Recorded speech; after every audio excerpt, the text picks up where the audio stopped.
జమ్ము ఏది అయినా ట్రై చెయ్యి ఆచి చికెన్ మసాలా. ఆచి చికెన్ మసాలా.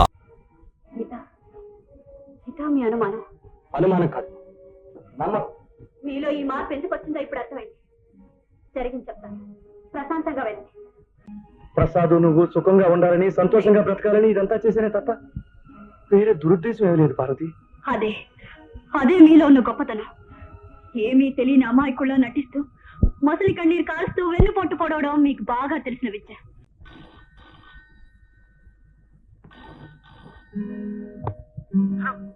హలో హలో ఏమైనా సరే పార్వతిని ఇలా అనడం మాత్రం చాలా అన్యాయం అన్నయ్య. ఆ అమ్మాయి తప్పే ఉందమ్మా. ఏ ఇల్లాలైనా తన భర్త అలా అయిపోయినందుకు బాధపడడం సహజమే. పార్వతి అలా అన్నందుకు కాదమ్మా, ప్రసాద్ అలా అయిపోయాడు అన్నదే నా బాధ. మధు, నేను ఒక నిర్ణయానికి వచ్చానమ్మా. ప్రసాద్ లాంటి మంచివాడిని మార్చేసిన ఈ తాగుడు ఇక ముందు నా వ్యాపారాల్లో ఉండడానికి వీల్లేదు, ఉండదు.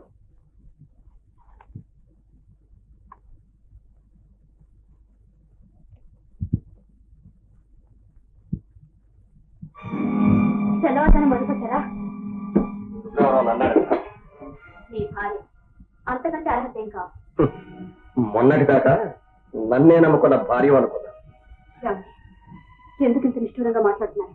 ఏ శ్రీకృష్ణ గారు మాట్లాడితే బాగుంటాయా? ఆయనతో మాట్లాడవలసిందన్న రాత్రే మాట్లాడుతున్నాను. రాత్రి పాపం చేసేవాడు వెతుక్కునేది చీకటి. సరి అయిన సమయాన్ని ఎన్నుకున్నాం. అవును, మాట్లాడవలసిన సమయం వచ్చింది, మాట్లాడు. ఎందుకు ఇలా నా జీవితంతో ఆటలాడుకుంటున్నారని అడిగాను. నర్మయ్, ఏమీ అరగ నగనచ్చిన కౌరు చెప్పు. ఈ నాటకం నాకు అర్థమైంది. నాటకం ఏమిటి మీరు అనేది? నాటకం కాకపోతే ఏమిటి? పెళ్ళైన క్షణం నుంచి శ్రీకృష్ణ అంటే గిట్టనట్టుగా మాట్లాడు. నీ మాటలు నమ్మి నేను కళ్ళు మూసుకుని ఉండిపోతే ఇష్టం వచ్చినట్టుగా శ్రీకృష్ణతో తిరగొచ్చని ఆశపడ్డా. అవును, నీ మెళ్ళలో పసుపు తాడికి మాత్రమే నేను యజమాని. నీ వయసు పొంగికి మా యజమాని అడిగాను. మీ అనుమానం అనుమానం కాదు, నమ్మకం. మీలో ఈ మార్పు ఎందుకు వచ్చిందో ఇప్పుడు అర్థమైంది. జరిగింది చెప్తాను, ప్రశాంతంగా వెళ్ళండి. మీ యజమాని నన్ను పెళ్లి చేసుకోవాలని ప్రయత్నించాను. ఆయన ప్రవర్తన నాకు నచ్చలేదు, పెళ్లికి నేను ఒప్పుకోలేదు. అందుకే నేను నాకిచ్చి కట్టబెట్టాను. ఆయన విసిరేసిన ఎంగిలి వెతుకులు తెలుసు. కృతజ్ఞత పేరుతో చేతులు గట్ట కూర్చుంటానని నన్నెందుకున్నాడు. ఏళ్ల తరబడి కష్టపడి పనిచేస్తున్నా దొరకని ప్రమోషన్ నెల తిరగకుండానే ఇచ్చాడు. ఎందుకు? నీకోసం కాదు. ఒక మామూలు గుమ్మస్తాన్ని యజమాని కుర్చీలో కూర్చోబెట్టాడు. ఎందుకు? నీకోసం కాదు. మీ ఇష్టం వచ్చినట్టు మాట్లాడకండి, నాకు అభిమానం ఉంది. నర్మయ్, ఈలో ఉన్నది అభిమానం కాదు, అభినయం. ఏ నేను మాట్లాడేది తప్ప? కారు ఇచ్చాడు, బంగ్లా ఇచ్చాడు, డబ్బు ఇచ్చాడు, హోదా ఇచ్చాడు. పరాయివాడి మీద ఎందుకంత ప్రేమ వచ్చాడు? దీనికి కారణం నువ్వే.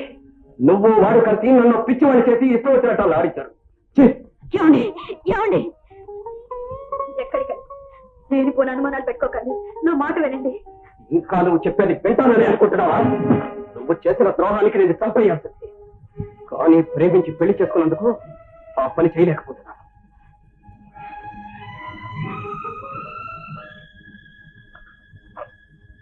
సద్బాబు గారు ఇంకా రాలేదా అమ్మా? లేదు రహీం, ఆయన ఇంకా రాలేదు. అయ్యగారు అర్జెంట్ గా మాట్లాడాలంట, దగ్గరుండి తీసుకురమ్మన్నారమ్మా.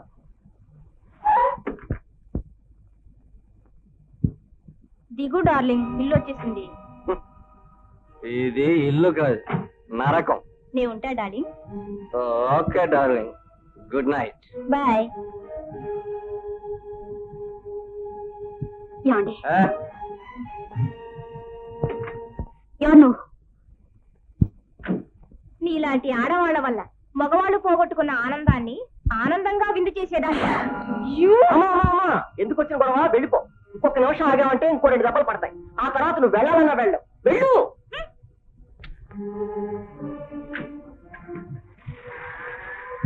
అరే, ఈ సైతాన్ వల్ల ఎలా పడ్డాడమ్మా ప్రసాద్ బాబు? ఆ అమ్మాయి నీకు తెలుసా రహీం? తెలియకే అమ్మా. ఈ అమ్మాయి పేరు ఆశ. ఒకప్పుడు అయ్యగారికి అలవాటైందే.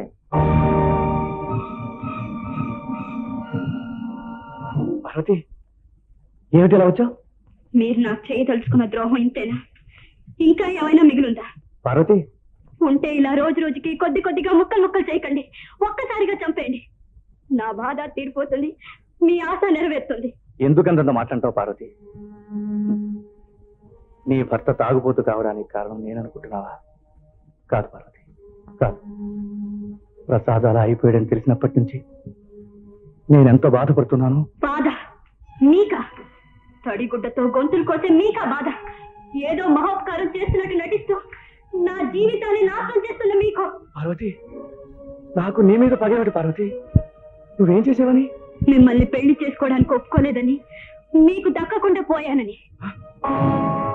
పార్వతి, నా మీద కత్తి తీర్చుకోవడానికి కాకపోతే ఆయన స్థితిని ఎందుకు అంతగా పెంచారు? బంగ్లా కొనిచ్చారు, కావాల్సినంత డబ్బు ఇచ్చారు, ఎదుర్కొన్నంత పదవి ఇచ్చారు. ఆయన నాకు అందుబాటులో లేకుండా చేశారు. రోజు రోజుకి ఆయన నాకు దూరం చేసి మమ్మల్ని విడతీశారు. ఆ ఎడబాటు శాశ్వతం కావాలని ఆయన తాబోతం చేశారు. పార్వతి, నువ్వు ఇలా మాట్లాడుతున్నావా? ప్రసాద్ నువ్వు సుఖంగా ఉండాలని, సంతోషంగా బ్రతకాలని ఇదంతా చేసేనే తప్ప వేరే దురుద్దేశం ఏమీ లేదు పార్వతి. అదే అదే మీలో ఉన్న గొప్పతనం. ఏమీ తెలియని అమాయకుల్లా నటిస్తూ మొసలి కన్నీరు కాలుస్తూ వెన్నుపోటు పొడవడం మీకు బాగా తెలిసిన విద్య. అందుకే మీరు దూరంగా ఉండి మీకు సంబంధం ఉన్న ఒక అమ్మాయిని ఆయన కంటకట్టారు. నా కక్ష ఎలాంటిదో చూడమని, చూసి కుమిలి కుమిలి చావమని ఆయన వెంట ఆశని నా ఇంటికి కూడా పంపారు. పార్వతి, ప్రసాద్, ఆశ. మీ ఆశ నెరవేరింది. నా కాపురం కూలిపోయింది. నా హృదయం బద్దలైపోయింది. నా కన్నీరు రక్తమై ప్రవహిస్తుంది. కానీ నా కన్నీరు వృధా పోతుంది. మీ ఇంట ఒక ఆడబిడ్డ ఉంది, మీకు ఒక చెల్లెలు ఉంది. నా ఉత్తరం తగే తీరుతుంది. చెప్పించవి, ఇంకా చెప్పించు. అమ్మా మాధవి, నువ్వు ఊరుకో అన్నయ్య. నువ్వు చేసిన మంచిని చెడుగా ఊహించుకుని అజ్ఞానంలో కొట్టుకుపోతున్నా నా ప్రియమైన స్నేహితురాల్ని నీ తరఫున 4 మాట్లాడగని. ఏవే, నా అన్నయ్య నీకు ద్రోహం చేశాడా? నువ్వు తనకు దక్కలేదని నీ మీద పగబట్టాడా? అంత కర్మే పట్టింది ఆయనకి. తను నిజంగా కావాలనుకుంటే ఆనాడే కాళ్ళు చేతులు కట్టి తీసుకొచ్చి మీ మెళ్ళ తాళి కట్టేవాడు. కానీ అంత నీతుడు కాడే నా అన్నయ్య.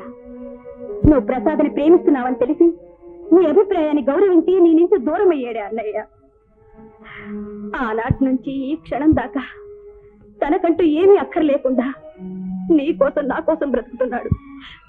చూడవే, ఆ మనసును చూడలేకపోయినా మనిషిని చూడు. ఏనాడు కంట తడిపెట్టని అన్నయ్య కన్నీరు మున్నీరే ఏడుస్తున్నాడు. అహోరాత్రాలు కుమిలిపోతున్నాడు.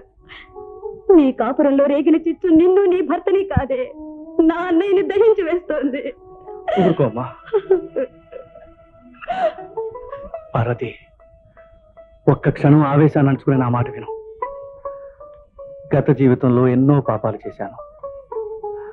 వాటి ఫలితం ఇప్పుడు అనుభవిస్తున్నాను. నువ్వు నమ్మినా నమ్మకపోయినా మా అమ్మ మీద ప్రమాణం చేసి చెప్తున్నాను.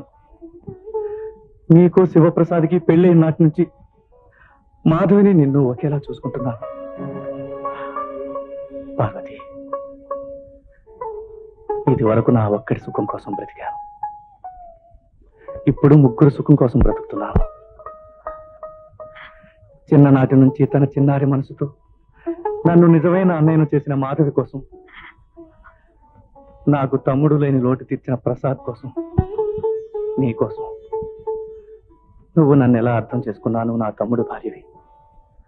నువ్వు సంతోషంగా ఉంటేనే ప్రసాద్ ఆనందంగా ఉంటాడు. మీ జంట కలకలలాడుతుంటే చూడ్డానికి మించిన ఆనందం నాకు లేదమ్మా. నా పంచ ప్రాణాలు మీ 3 మీదే పెట్టుకు బ్రతుకుతున్నాను. మీలో ఏ ఒక్కరు నన్ను అపార్థం చేసుకున్నా నేను బ్రతకలేనమ్మా. పార్వతి, నీకు తండ్రి ఉన్నాడు, భర్త ఉన్నాడు. నాకు నా అన్నయ్య తప్ప ఇంకెవ్వరూ లేరు. ఆ ఒక్కడిని లేకుండా చేయకు. నీకు చేతులెత్తి దండం పెడతాను. మాధవి, నువ్వు నాకు దండం పెట్టడం కాదు, నేనే ఆయన కాళ్ళకు దండం పెట్టాను. నా కాపురాన్ని కాల్చేసి అనుకున్నాను. కానీ మనందరి వెలుగు కోసం కాలిపోతున్న దీపమని ఇప్పుడే తెలుసుకున్నాను. పార్వతి, ఝన్ ఝన్ ఝన్ తెలుగు 1